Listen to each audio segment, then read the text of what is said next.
Assalamualaikum warahmatullahi wabarakatuh. Perkenalkan, nama saya Dela Juliasar Ervanbanyo. Saya merupakan mahasiswi dari Universitas Hairun, Fakultas Ekonomi dan Bisnis, Program Studi Ekonomi Pembangunan.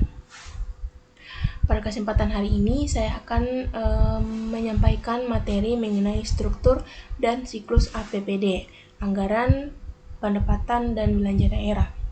APBD merupakan salah satu instrumen penting dalam pengelolaan keuangan daerah. Karena melalui APBD, pemerintah daerah merencanakan pendapatan dan mengalokasikan belanja untuk pembangunan serta pelayanan kepada masyarakat.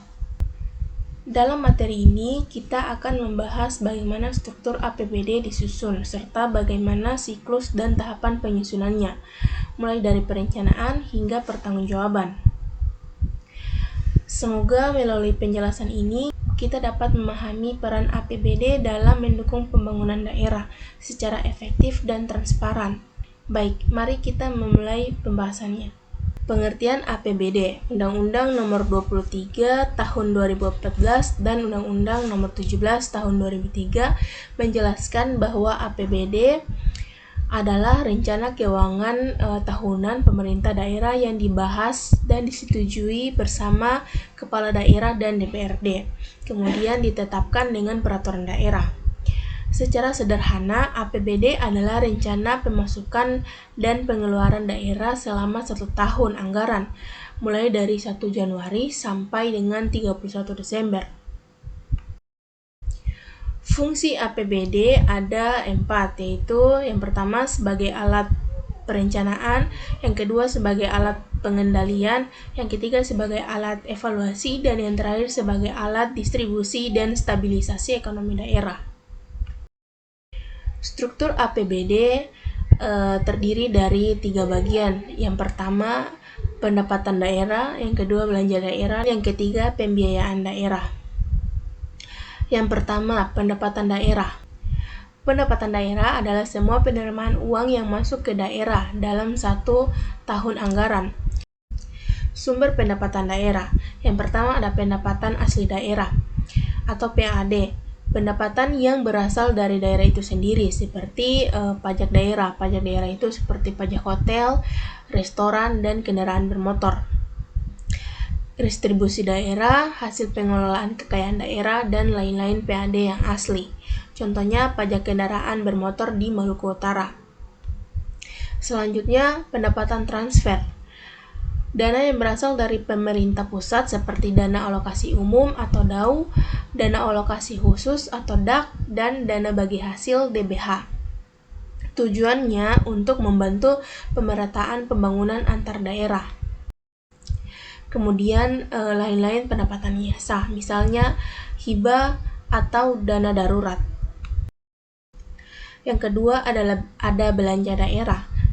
Belanja daerah adalah semua pengeluaran dari kas daerah untuk membiayai program dan kegiatan pemerintah. Jenis belanja. Belanja operasi ini untuk kebutuhan rutin seperti gaji pegawai, belanja barang dan jasa, serta subsidi. Selanjutnya ada belanja modal.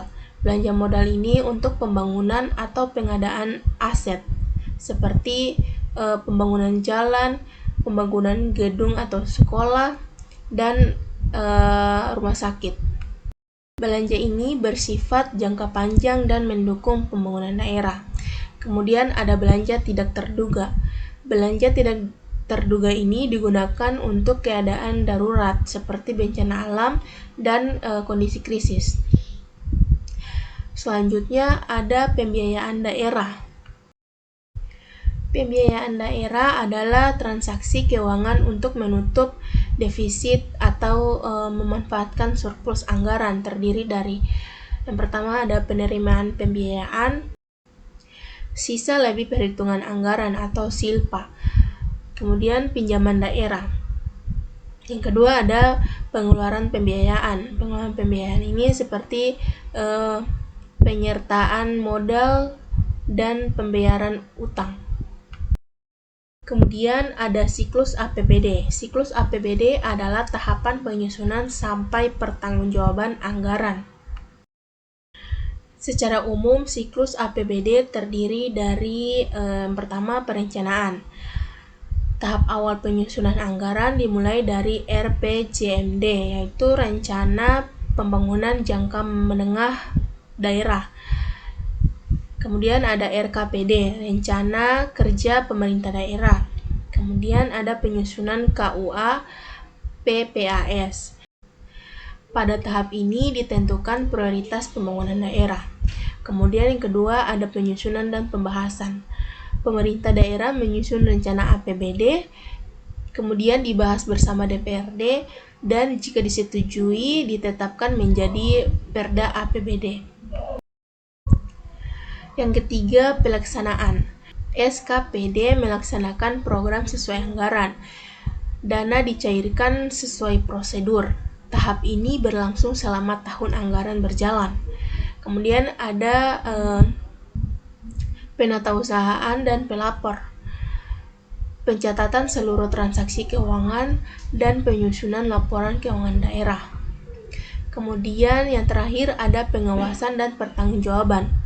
Laporan diperiksa oleh BPK, kepala daerah menyampaikan laporan pertanggungjawaban ke DPRD. Jika ada temuan, harus ditindaklanjuti. Selanjutnya, hubungan struktur dan siklus APBD. Struktur APBD menjelaskan isi anggaran, sedangkan siklus APBD menjelaskan proses pengelolaannya. Contohnya, pendapatan direncanakan pada tahap perencanaan, belanja digunakan saat pelaksanaan, dan sisa anggaran masuk ke pembiayaan. Kesimpulannya adalah berdasarkan pembahasan mengenai struktur dan siklus APBD dapat disimpulkan bahwa anggaran pendapatan dan belanja daerah merupakan instrumen strategis dalam sistem desentralisasi fiskal di Indonesia.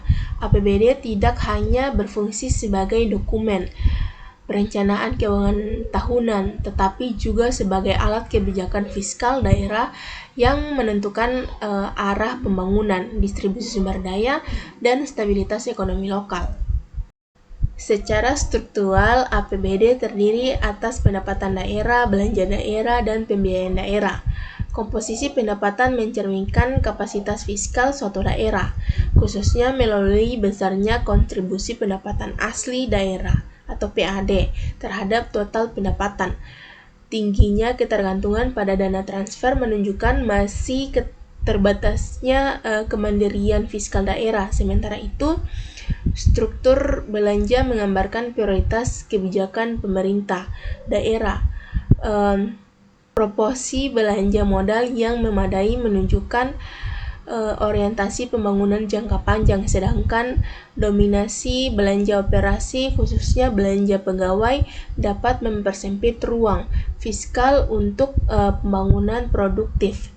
Dari sisi proses, siklus APBD yang meliputi tahap perencanaan, penganggaran, pelaksanaan, pelaporan, dan pengawasan merupakan rangkaian sistematis yang menentukan kualitas tata kelola keuangan daerah. Perencanaan yang partisipatif, penganggaran berbasis kinerja, pelaksanaan yang tepat waktu, dan pengawasan yang akuntabel menjadi faktor penting dalam memastikan efektivitas penggunaan anggaran.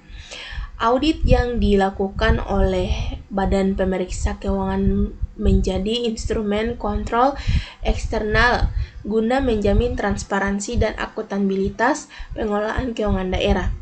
Dengan demikian, keberhasilan pembangunan daerah sangat dipengaruhi oleh kedua aspek utama, yaitu kesehatan struktur APBD dan efektivitas siklus pengelolaannya.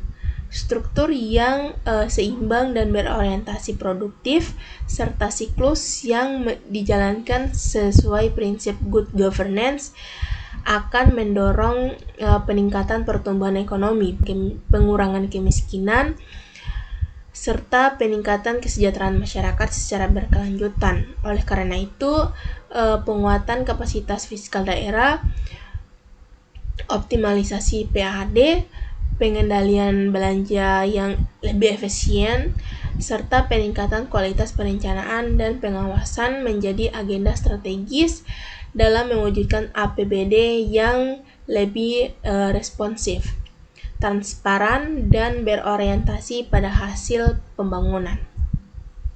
Mungkin itu saja materi dari saya. Wassalamualaikum warahmatullahi wabarakatuh.